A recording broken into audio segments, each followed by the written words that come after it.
नमस्कार, आप देख रहे हैं आरडी डिजिटल चैनल में आपका राष्ट्रवादी सनातनी पत्रकार वीडी पांडे। आज हम उस ज्वलंत मुद्दे पर बात करेंगे जिससे उत्तर प्रदेश का एक जनपद सहम गया है। एक अपराधी और पुलिस की गठजोड़ में एक गरीब किसान परिवार बर्बाद हो गया। हम बात कर रहे हैं कौशाम्बी के लोहदा ग्राम की, जहां एक किसान परिवार को वहां के ग्राम प्रधान जो कि अपराधी है, उसने पुलिस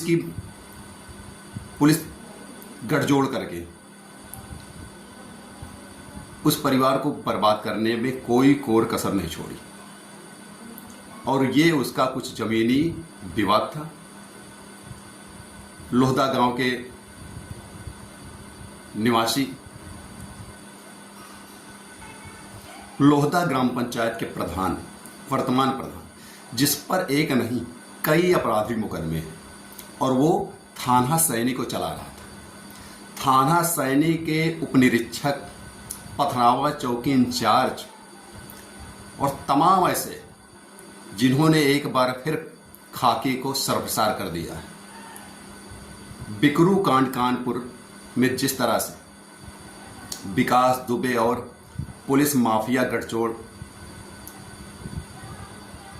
का जो है कारनामा सामने आया था, उसी तरह सैनी के लोहदा प्रकरण में पुलिस और अपराधी गठजोड़ साठगांठ का मामला सामने आया, जहां एक अपराधी जिस पर कई मुकदमे हैं, जो 25,000 का इनामी भी है, जिसको कौशाम्बी पुलिस अफसर सहकर्मी से तलाश भी कर रही है, उसने एक पीड़ित गरीब ब्राह्मण परिवार को टारगेट किया उनकी जमीन के लिए। और जमीन जब उसको ना मिल सकी तो उसने फर्जी मुकदमे में एक छोटी नाबालिग बेटी को अपना मोहरा बनाकर उस गरीब ब्राह्मण परिवार के लड़के को फंसा दिया और रेप का आरोप लगवाकर पॉस्को एक्ट सहित कई धाराओं में उनके निर्दोष बेटे को जेल भिजवा दिया। उसके बाद किसान पीड़ित एक पिता अपने बेटे को न्याय दिलाने की आस में थाना चौकी से लेकर तर की ठोकरें खाने लगा, और जब उसको न्याय नहीं मिली तो ऊब कर उसने अपनी इहलोक की लीला समाप्त कर दी। सोचिए उस पिता पर क्या गुजरी होगी जिसने अपने निर्दोष बेटे को बचाने के लिए सिस्टम से लड़ाई की, और योगी सरकार के लाख प्रयास के बावजूद भी ये पुलिस लगातार माफियाओं को, अपराधियों को जेल के अंदर वीआईपी ट्रीटमेंट देती है, जेल के बाहर सहयोग करती है। तमाम ऐसे मामले आते हैं कि पुलिस ले जाके अपराधी को पेशी के दौरान जो है उसको वीआईपी ट्रीटमेंट करती है। तमाम दलाल, तमाम तथाकथित किसान नेता जिस समय हरी टोपी लगाकर तमाम अपराधी, उसमें से तो कई माफिया अतीक के लिए भी काम करते थे, और अब दूरी बनाकर अवैध तरीके से प्लाटिंग कर रहे हैं। ऐसे तमाम अपराधी, उनकी पुलिस से गठजोड़। उसी तरह किसान पंडित राम बाबू तिवारी को भी शिकार बनाया गया। और बड़े दुख की बात है कि जिस जनपद की यह घटना है, वह जनपद उत्तर प्रदेश के डिप्टी सीएम केशव प्रसाद मौर्य का गृह जनपद है, और वहां इस तरह की विभत्स घटना हुई। शासन प्रशासन को शर्मसार करने वाली घटना हुई, और डिप्टी सीएम ने चूं तक नहीं किया।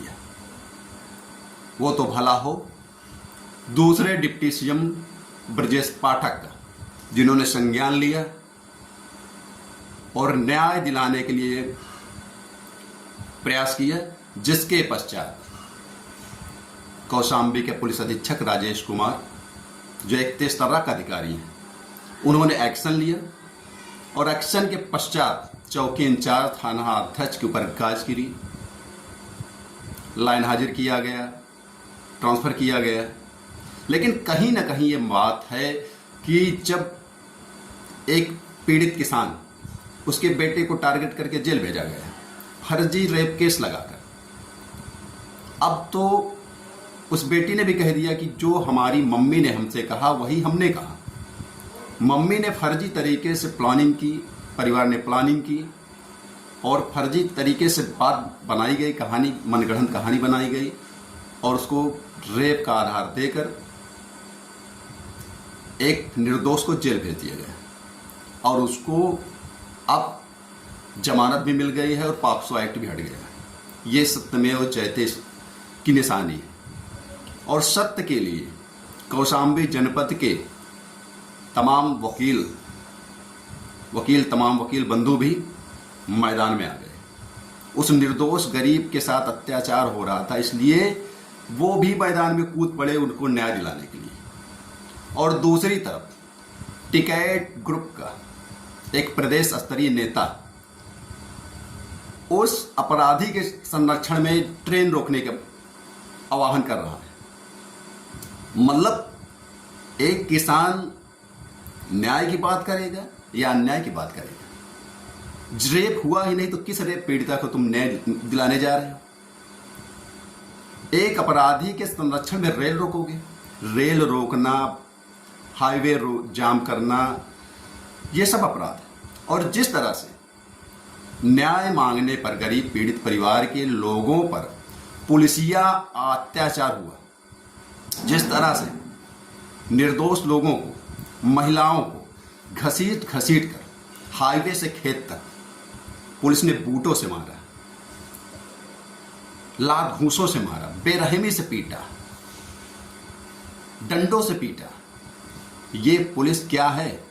वो पुलिस जो अपराधी को संरक्षण देती है, थाने में चाय पिलाती है, अपराधी माफियाओं से गठजोड़ करती है, और वही पुलिस निर्दोषों के लिए सिंघम बन जाती है।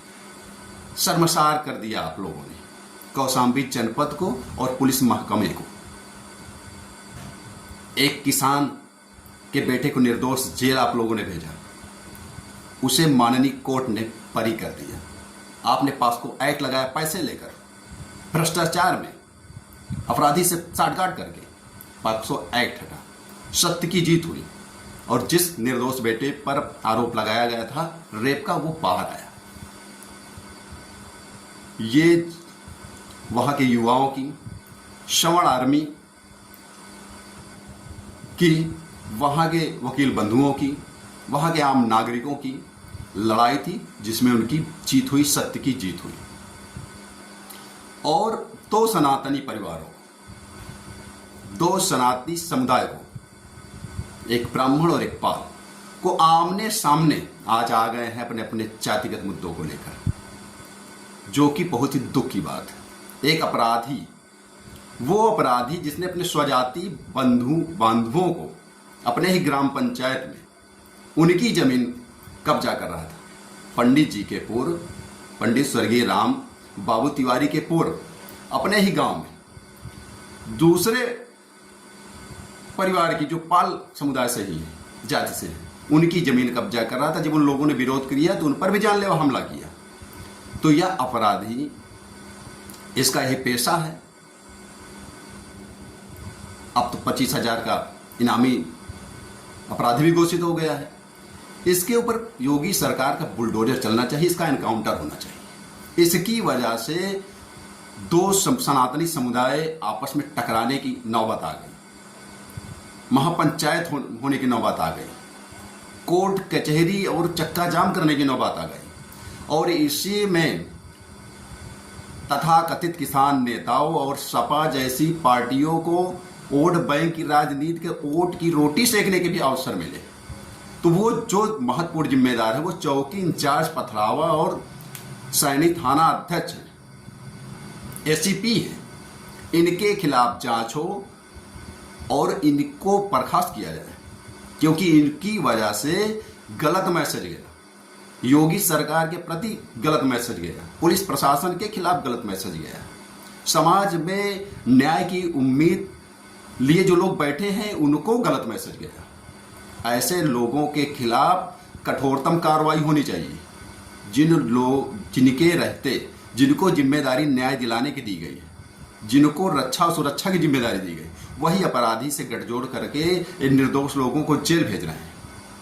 इसके पूर्व भी एक दरोगा का मामला एक थाने से आया है अभी कुछ समय पहले। वो भी कह रहा था कि मुझे एक जो है अवैध असलहे की व्यवस्था करा दो, एक पंडित को मैंने बैठा के रखा है, इसको जेल भेजना है। तमाम मामले इस तरह से आ रहे हैं जिसमें निर्दोषों को पुलिस जेल भेज रही है, अपराधियों को चाय और बिस्किट खिला रही है, अपराधियों को वीआईपी ट्रीटमेंट कर रही है, और दूसरी तरफ योगी सरकार जीरो टॉलरेंस के लिए कटिबद्ध है, संकल्पबद्ध है।